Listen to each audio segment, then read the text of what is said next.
But my hope today is that I can kind of take everything that we see around us. I can take a specific instance of hurricanes and I can connect you with a lot of our volunteers who are actually roaming here. David, if you wouldn't mind standing up. This is our uniform at Team Rubicon, and I'll talk a little bit about it as we go forward. But this little bullet on the front, call them by their name because again, they're all volunteers. They're here to help you. 95% of our operations, actually, and I'll talk about those, never have a full-time employee there. We are a volunteer organization driven by community members who wake up and say, I've got time, I've got energy, and I'm going to make the world a better place. So I'm Art delaCruz. I'm the CEO of Team Rubicon. And what I thought I'd do today in this seminar, titled, Team Rubicon Turning the Tide, is I'm not going to talk about, when you need a harness because the roof is pitched. I'm not going to talk about how to use furring strips to tarp roofs the proper way. I am not going to talk about, how to use a chainsaw.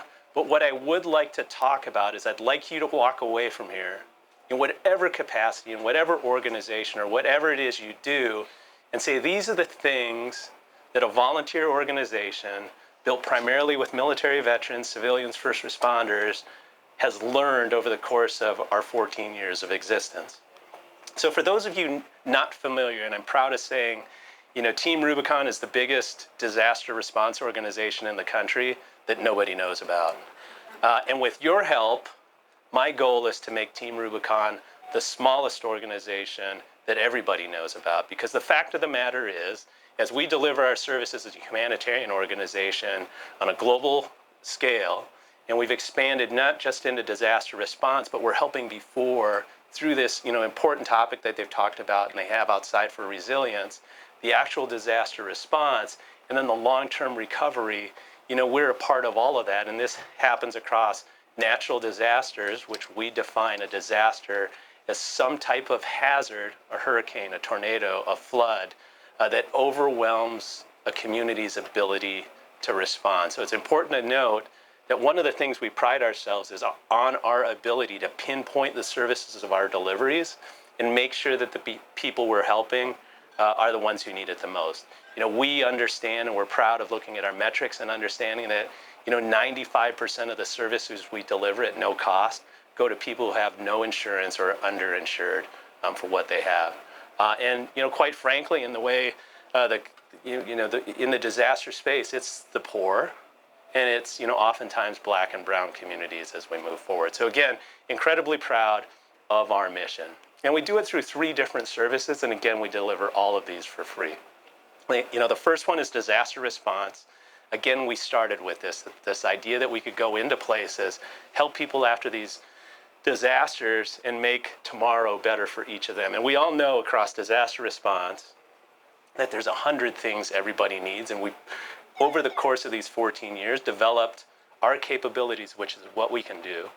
And we built our capacity, which means more people are able to do it and our volunteer ranks grow, and we can deliver more services. We've just entered into the world of workforce development, specifically around the skilled trades. One of the things we see in every disaster with respect to the response and the long-term recovery is prices are going to go up 30% for the materials that are going to help people recover.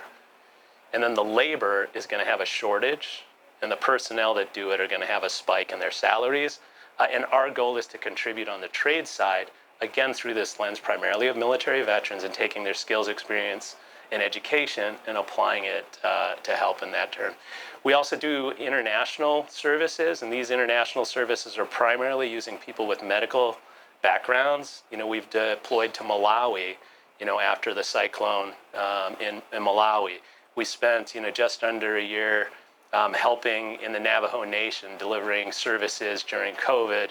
We've had teams that have operated inside of conflict zones like Ukraine. So again, that's the 3 things we do. So Team Rubicon in and of itself, founded in 2014 by a Marine sniper who said, what I see around me after the Haiti earthquake on the television is he's getting ready to go to B school. He says, this looks a lot like what I saw in Afghanistan. This looks a lot like what I saw in Iraq. And he says, I think I can make a difference. And that was my calling and my entry into this. And again, to make this a little personal, I'm going to tell you that a lot of my background and the way I run the organization, I've been the CEO for about 5 years, 6 years as a president, and then now the CEO for 4 years, is I build it based on my background. I am a humanitarian. I believe that every individual has an obligation and an opportunity to serve. I'm also a military veteran. Anybody in the audience, internal here, a military veteran? All right, so quite a few military veterans. How many people here have an affiliation, be it family members, sons, daughters, etc.? Yeah, so we get to about 60%, 70% of I joined, came out in 1992. I started flying airplanes, in this case, F-14s. I transitioned to F-18s, so again, adapting with the technology as we went forward. Through it all, and this is actually my last flight, ever, and it was in May of 2010. I'd made, 22 years in the military. I deployed 7 times, 6 of them into combat zones. Talk about Groundhog Day. Let's go back to Afghanistan. Let's go back to Afghanistan. Let's go back to Afghanistan. But through it all, what I really learned as I began in my personal transition as a military veteran, and I stared at my wife and my 4 kids, we'd made 14 moves. I finally get the set of orders that were the ones I didn't want because it meant I didn't go back to sea. I said, it's time to start looking for a job. My wife is whistling because she finally doesn't have to move. I am crying because I'm going to leave, what I thought was my, the only thing I could do. I do what everyone does as they transition. I jump onto LinkedIn, shoot planes, drop bombs. No jobs found. And for those of you who raised your hand, you're probably saying something that a lot of military veterans say. For those of you who raised your hand and said, I have an affiliation with military veterans, you're probably raising your hand and you're saying, yeah, they were a little bit lost. And for those of you who are hiring or have the opportunity to bring these members on their teams, I need you to think of military veterans in a different way. And this is a great depiction. This is Mike, Marine Corps veteran, retired, also an aviator. And the way I think of this picture is nobody until we came along has asked him to say, you're a military veteran, you have skills, you have experience, you have education, you have risk tolerance, you can keep people safe, you can lead, and we can take these skills and we can put them in the field in a different way. We like to say people are built to serve. We know people don't have, necessarily this purpose. And where a lot of people talk about military veterans and this idea that, hey, let's stop the 22, our job is to take military veterans, to take this unique college they went to, Marine Corps, Navy, Air Force, and use those skills and get them in the field so they can maintain well-being. If you haven't read, the 2 articles published last week on the epidemic of loneliness, if you haven't read the Surgeon General's report on the epidemic of loneliness, it states that being alone from a physical standpoint, not having connection, not being a part of community, not building your own personal resilience, is the equivalent from a health perspective of smoking 15 cigarettes a day. The mortality perspective of being alone and disconnected is incredibly important. So in each of these, and I'm going to dive into what we do as Team Rubicon, it's really important that we understand that every time we serve, and volunteering is mentioned 17 times in that document from the Surgeon General, we're serving a community, and anybody who volunteers, and I hope everybody in this room and everybody outside in the overflow finds an opportunity in a way to say, I'm here to help, and I'm going to do it for the people that I'm serving, and I'm going to do it for myself. So here's the stage.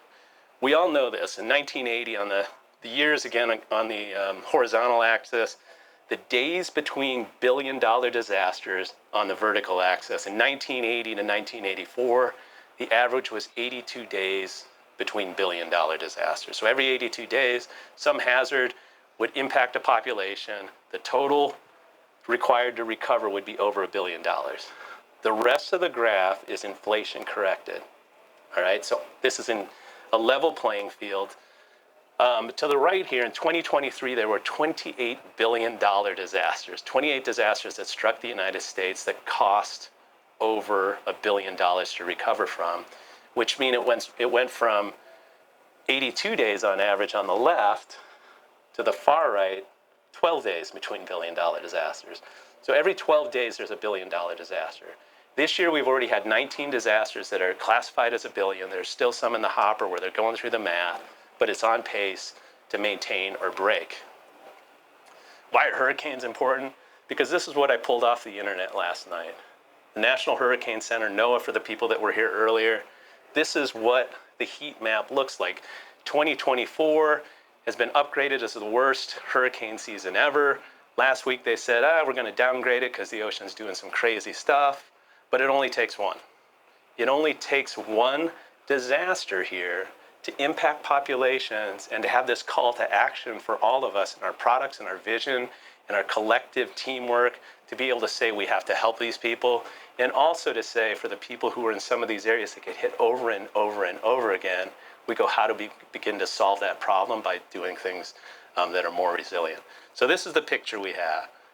In the scorecard, we're going to start racking through the names. One of those 5 will probably become Francine. And we had 2 tropical storms down there by the Yucatan. We had Hurricane Beryl, which set all sorts of records. The earliest Category 5, the farthest south Category 5. You know, it hits Houston, who's been pummeled by rain. If anybody here is from Houston, you're probably wearing the galoshes, or you're probably still trying to dry out. And it killed 96 people. That hurricane killed 96 people and caused $9.6 billion of damage. To include, and this is important too, it's easy to go, a hurricane is about wind, it's about water. It knocked out the infrastructure of Houston, and there are people who didn't survive because of heat. Heat is the other extreme that is now complicating not just the response and the recovery, it's something I think about for every volunteer I throw in the field. So again, this context is, it's happening more, the impact is severe. So this is a humble brag. So I was actually, during my time, I had the fortune of a tour as a Top Gun instructor. And I can't play volleyball. I have one ab. And you know, I got lucky, I met the girl, and nobody would ever let me ride a motorcycle. But the thing I learned out of Top Gun is something that permeates organizationally, and I'm going to try to harp on each of you and go, in a hurricane or in a flood or in a fire, if I have an opportunity and a responsibility to run a team, or if I have an opportunity and a responsibility to contribute to greater effect, efficiency, quality of outcomes, reduce the time or reduce the cost for all of these things that I have to do, these are 3 things I learned at Top Gun. And for history buffs, in 1969, the US Navy was getting its butt kicked. You know, 20 years earlier, during World War II, every US fighter would shoot down 14 enemy fighters before it got shot down. In Korea, it was like 13 to 1. So 13 enemy aircraft shot down for every US airplane that got shot down. In Vietnam, it dipped to 2.5. So you'd shoot down 2.5 airplanes and then you'd get shot down, which was unacceptable. So they stand up this school, and these, you know, despite what all the movies say, the only job of these individuals, and the only job I had when I was there, was to say, how do you create the tide that lifts all boats? How do you take what you know and create that and deposit that in other organizations around you? So I'm going to take some of the stuff that happened in this school, and I'm going to show you 3 different lessons. This is a picture of a merge at Top Gun, an F-14 against an A-4. Both of these aircraft are closing at about 600 miles per hour. You get to this merge and you fight. And the person in this cockpit and the person in the F-14, all you care about is winning. And one of the mentalities I took out of this time is just kind of this commitment to being the best you can, and then leeching out every opportunity you had to be better. So, you know, we're playing softball. Of all the places to learn, it's in softball. I'm sitting next to this guy. His call sign is Stroker. Someone swings and strikes out, you know, and kind of gleefully goes back to the other bench. And he looks at me and he says, "Show me a good loser and I'll show you a loser." And what he was trying to say was, hey, you have to have this winning mentality in everything you do. And this was a student who was going through the course. Stroker was an instructor with me. And the way we inculcate it in what we do is, myself, our volunteer leaders, the people who build our curriculum, how we present ourselves is, we have to do what we do best, and then we have to partner for the rest. I don't want to do what the Red Cross does. I don't want to hand out food in a disaster. I don't want to work logistics, but there are capabilities that we've committed to. And for each of those things we've committed to, we said we'd be the best. And this is the list. So we do damage assessments. And it's done in a way where we contribute every ounce of information to a big pile where organizations that are helping in a disaster can say, I will take this work order. This is the information I need. And the people who are consuming this can also take that information and say, this is the work that's been done. So you catalog where the disaster is, who needs the help, what type of help they need, in the situation for all of them. And it's volunteers who walk and knock on doors, or they drive down streets and they say, how can I help you, right? And we'll share that with anybody. We do debris removal. Trees fall on houses, flooded streets, moving, debris from flooded houses that will become infested with mold and make the house uninhabitable in a matter of days in some of these places of high humidity. We'll move that all to the curb. We'll separate it, in accordance with that, but we do tons of debris and removal. We have trained sawyers, actually 4,500 people across the country are trained to use chainsaws in a safe, efficient manner. We've got about 600 people who are trained to use heavy equipment.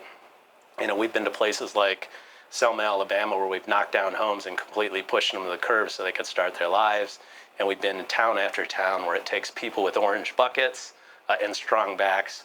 Most recently in Connecticut, of all places, because of one of the recent hurricanes where we're pulling things out of basements as they do it.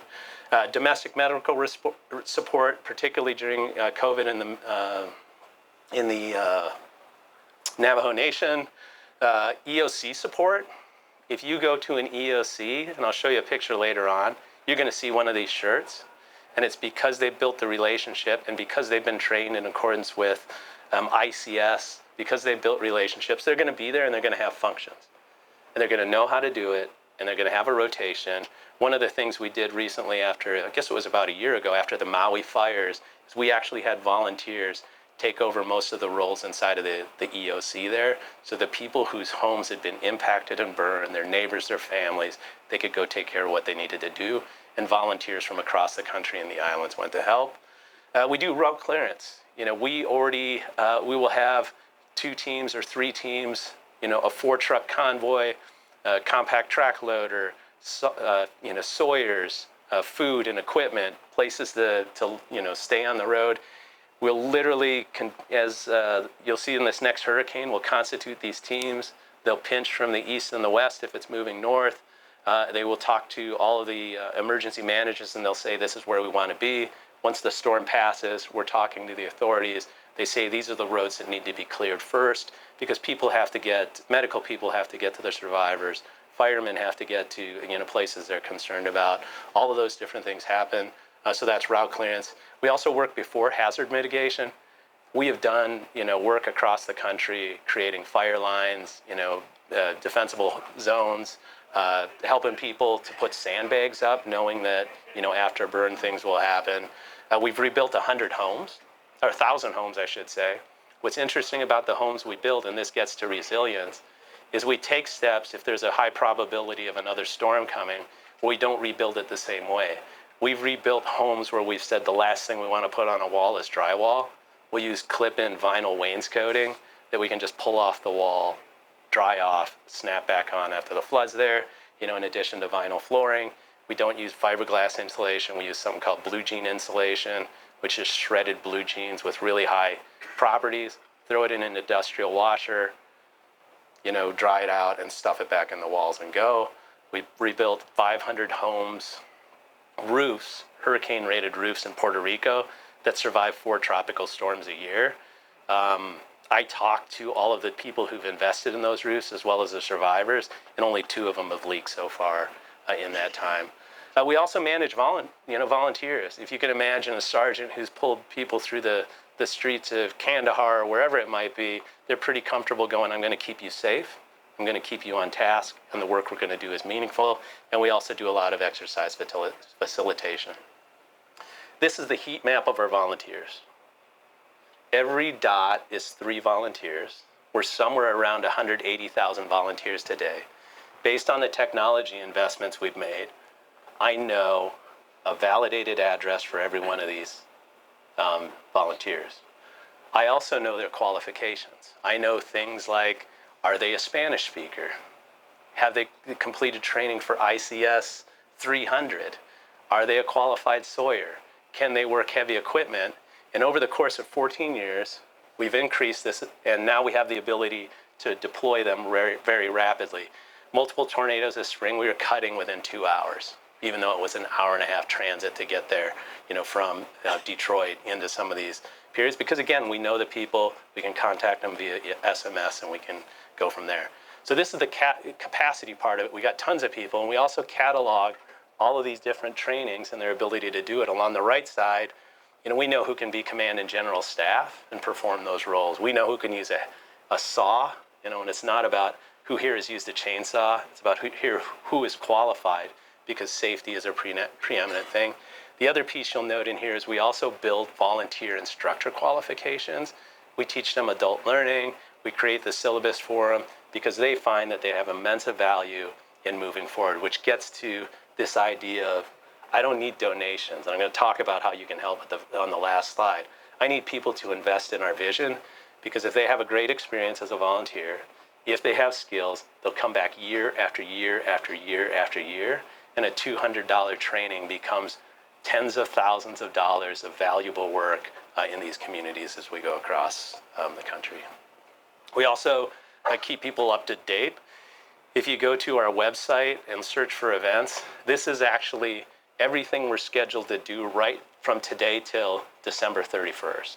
So we have volunteers in a system where it takes them about 10 minutes to launch some type of an event or a training, to keep people up to speed on using a chainsaw, to teach people how to muck out a room properly so they do the least amount of damage, to simply give touch points where people say, I'm heard, I'm part of a community, and I'm not alone.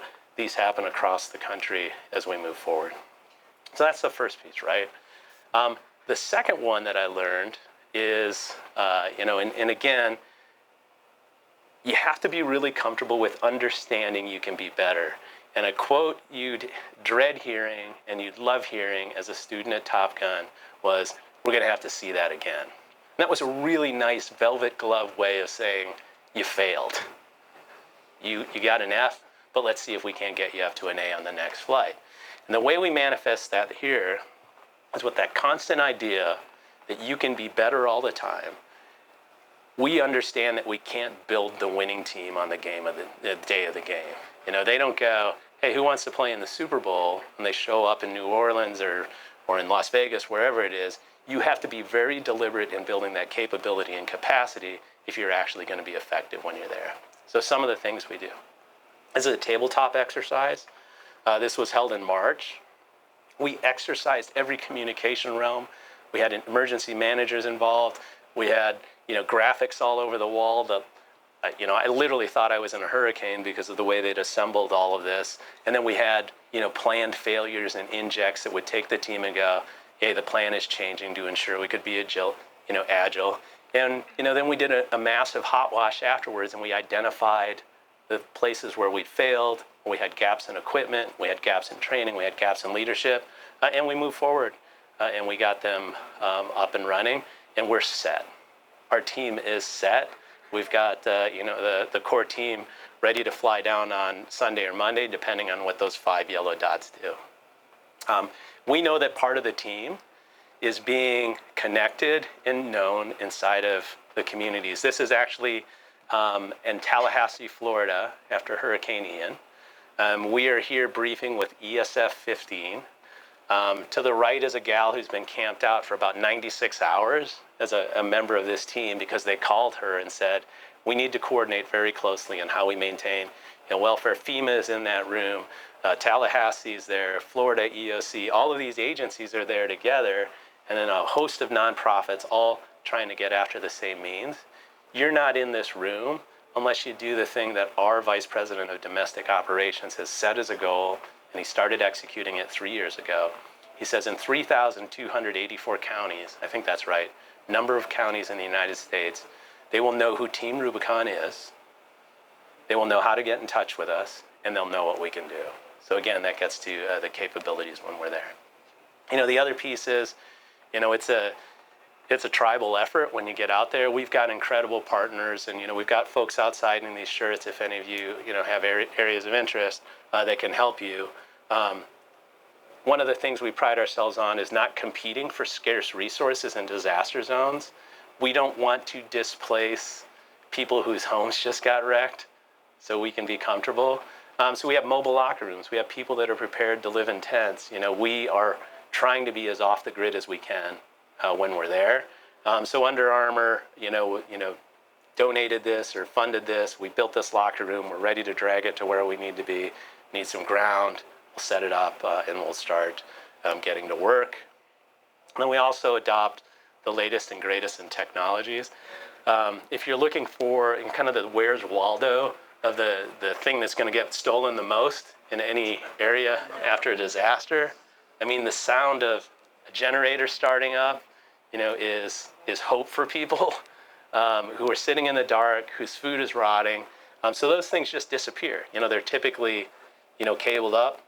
Ford came to us, and to the left you see an F-150.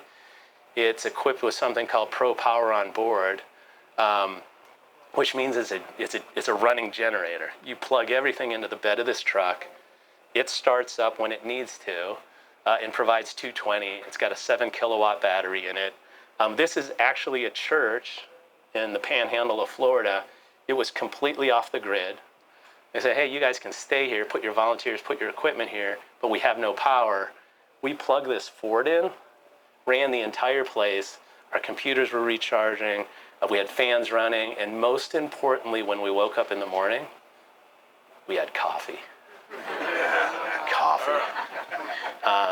So we've got 17 of those, and we take them all over the country, and we've eliminated those. Oh, by the way, in our commitment to sustainability, running that generator for an hour is the equivalent of driving this truck at 60 miles an hour for 450 miles from an emission standpoint. So it's cleaner.